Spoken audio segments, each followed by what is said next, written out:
ಈ ದಿನ ಆಸ್ಟ್ರೋ ಪೂಜಾ ವತಿಯಿಂದ ಆಯೋಜಿತವಾಗಿರತಕ್ಕಂಥ ಪರಿಹಾರ ಪೂಜೆಗಳನ್ನು ನಾವು ನೋಡಿದ್ದಾದಲ್ಲಿ ಕುಂಭಕೋಣಂ ಕ್ಷೇತ್ರದಲ್ಲಿ ಅಷ್ಟಭೈರವ ಸಹಿತ ಸ್ವರ್ಣಾಕರ್ಷಣ ಭೈರವ ಸನ್ನಿಧಾನದಲ್ಲಿ ಸ್ವರ್ಣಾಕರ್ಷಣ ಭೈರವ ಹೋಮ.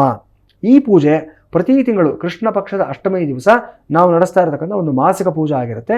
ಇದರ ವೈಶಿಷ್ಟ್ಯವನ್ನು ನಾನು ಮುಂದಿನ ಸಂಚಿಕೆಗಳಲ್ಲಿ ಇನ್ನಷ್ಟು ವಿಸ್ತಾರವಾಗಿ ತಿಳಿಸ್ತೀನಿ. ಈಗಾಗಲೇ ಹಿಂದಿನ ಒಂದು ಸಂಚಿಕೆಯಲ್ಲಿ ಭೈರವನ 8 ಸ್ವರೂಪಗಳು, ಅದರಲ್ಲಿರ್ತಕ್ಕಂಥ ಈ ವಿಶೇಷವಾದ ಸ್ವರ್ಣಾಕರ್ಷಣ ಸ್ವರೂಪ, ಇದರ ಬಗ್ಗೆ ಹೇಳಿದ್ದೀನಿ. ಸ್ವರ್ಣ ಅಂತಂದರೆ ಹಣ, ಹೊನ್ನು ಅನ್ನತಕ್ಕಂಥ ಎಲ್ಲ ಅರ್ಥಗಳು ಬರುತ್ತೆ. ಅದನ್ನು ಆಕರ್ಷಣೆ ಮಾಡತಕ್ಕಂಥವ್ನು ಯಾರು ಅಂದರೆ ಈ ಸ್ವರ್ಣಾಕರ್ಷಣ ಭೈರವ ಆಗಿರ್ತಾನೆ. ನಿಮಗೆ ನ್ಯಾಯಯುತವಾಗಿ ಧರ್ಮಬದ್ಧವಾಗಿ ಬರಬೇಕಾಗಿರ್ತಕ್ಕಂಥ ಹಣ ಯಾವುದಿದೆ ಅದು ಪ್ರಾಪ್ತಿಯಾಗಿಲ್ಲ ಅನ್ನೋದಾದರೆ ಆ ಹಣ ನಿಮಗೆ ಬರಬೇಕು. ಪ್ರಾವಿಡೆಂಟ್ ಫಂಡ್ ಆಗಲಿ, ಇನ್ಕ್ರಿಮೆಂಟ್ ಆಗಲಿ, ಅಥವಾ ಬೋನಸ್ ಆಗಲಿ, ಮತ್ತೊಂದಾಗಲಿ, ಇದೆಲ್ಲವೂ ನಿಮಗೆ ಪ್ರಾಪ್ತಿಯಾಗಬೇಕು ಅನ್ನೋದಾದರೆ ಈ ಸ್ವರ್ಣಾಕರ್ಷಣ ಭೈರವನ ಆರಾಧನೆಯನ್ನು ಮಾಡಬೇಕು. ಈ ಹೋಮದಲ್ಲಿ ಭಾಗವಹಿಸೋದರಿಂದ ನಿಮಗೆ ಬರಬೇಕಾಗಿರ್ತಕ್ಕಂಥ ಎಲ್ಲ ಹಣವೂ ಸಹ ನಿಶ್ಚಯವಾಗಿ ನಿಮಗೆ ಪ್ರಾಪ್ತಿಯಾಗುತ್ತೆ. ಇನ್ನು ಮುಂಬರತಕ್ಕಂತಹ ಒಂದು ಕಾರ್ಯಕ್ರಮಗಳ ಬಗ್ಗೆ ನಾವು ನೋಡಿದ್ದಾದಲ್ಲಿ 20ನೇ ತಾರೀಕು ಕುಂಭಕೋಣಂ ಕ್ಷೇತ್ರದಲ್ಲಿ ನಾಥನ್ ಕೋಯಿಲ್ ದಿವ್ಯದೇಶಂ ದೇವಸ್ಥಾನದಲ್ಲಿ ಈಗಾಗಲೇ ನಾನು ತಿಳಿಸಿರುವ ಪ್ರಕಾರವಾಗಿ ಚಂಪಕವಲ್ಲಿ ಸಹಿತ ಜಗನ್ನಾಥ ಪೆರುಮಾಳ ಸನ್ನಿಧಾನದಲ್ಲಿ ಲಕ್ಷ್ಮೀ ಸೂಕ್ತ ಹೋಮ. ಇದನ್ನು ಪ್ರತಿ ಶುಕ್ರವಾರ ಸಹ ಸಾಪ್ತಾಹಿಕ ಪೂಜೆಯಾಗಿ ನಾವು ನಡೆಸ್ಕೊಂಡು ಬರ್ತಾ ಇದ್ದೀವಿ.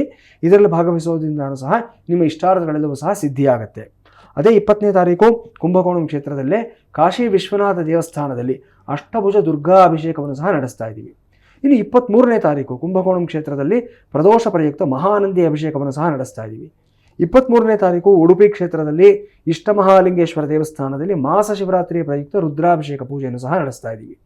ಇನ್ನು 25ನೇ ತಾರೀಕು ಕುಂಭಕೋಣಂ ಕ್ಷೇತ್ರದಲ್ಲಿ ಅಮಾವಾಸ್ಯ ಪ್ರಯುಕ್ತ ಪಂಚಮುಖ ಹನುಮಾನ್ ಅಭಿಷೇಕ ಮತ್ತು ಹೋಮ.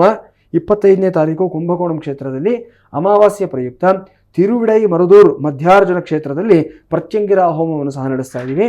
ಇನ್ನು 25ನೇ ತಾರೀಕು ಶಿವಮೊಗ್ಗ ಜಿಲ್ಲೆಯಲ್ಲಿ ಆಂಜನೇಯ ದೇವಸ್ಥಾನದಲ್ಲಿ ಅಮಾವಾಸ್ಯ ಪ್ರಯುಕ್ತ ಫಲಪಂಚಾಮೃತ ಅಭಿಷೇಕ, ಶನೈಶ್ಚರ ಸನ್ನಿಧಾನದಲ್ಲಿ ತೈಲಾಭಿಷೇಕ, ಈ ಪೂಜೆಗಳನ್ನು ಸಹ ನಡೆಸ್ತಾ ಇದ್ದೀವಿ.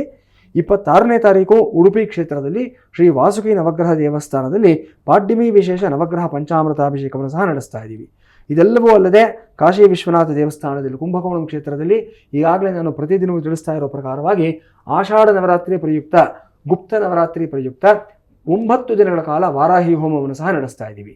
ಈ ಮುಂಬರತಕ್ಕಂಥ ಯಾವುದೇ ಕಾರ್ಯಕ್ರಮದಲ್ಲಿ ಭಾಗವಹಿಸಬೇಕು, ಇದರ ಒಂದು ಫಲಗಳನ್ನು ಪಡ್ಕೋಬೇಕು ಅನ್ನತಕ್ಕಂಥ ಆಸಕ್ತಿ ಇರತಕ್ಕಂಥ ಎಲ್ಲ ವೀಕ್ಷಕರು ದಯವಿಟ್ಟು ನಮ್ಮ ವೆಬ್ಸೈಟ್ಗೆ ಬನ್ನಿ. www.astropuja.com ಈ ವೆಬ್ಸೈಟನ್ನು ಸಂದರ್ಶಿಸಿ.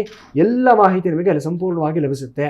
ಅಥವಾ ತೆರೆ ಮೇಲೆ ಕಾಣಿಸ್ತಾ ಇರತಕ್ಕಂಥ ಒಂದು ನಂಬರ್ಗಳಿಗೆ ನೀವು ಕರೆ ಮಾಡಬಹುದು. ವಾಟ್ಸ್ಯಾಪ್ ಮೂಲಕ ಆ ನಂಬರ್ಗೆ ನೀವು ಮೆಸೇಜನ್ನು ಮಾಡಬಹುದು. ನಮ್ಮ ಕಾಲ್ ಸೆಂಟರ್ ಟೀಮ್, ನಮ್ಮ ಸಪೋರ್ಟ್ ಟೀಮ್ ನಿಮಗೆ ಇಮ್ಮಿಡಿಯೇಟಾಗಿ ನಿಮಗೆ ಸ್ಪಂದಿಸ್ತಾರೆ, ಎಲ್ಲ ಮಾಹಿತಿಯನ್ನು ಒದಗಿಸ್ಕೊಡ್ತಾರೆ. ಈ ಕಾರ್ಯಕ್ರಮಗಳಲ್ಲಿ ಕುಳಿತ ಕಡೆಯಿಂದ ನೀವು ಭಾಗವಹಿಸ್ತಕ್ಕಂಥ ಅವಕಾಶವನ್ನು ಸಂಪೂರ್ಣವಾಗಿ ಒದಗಿಸ್ಕೊಡ್ತಾರೆ.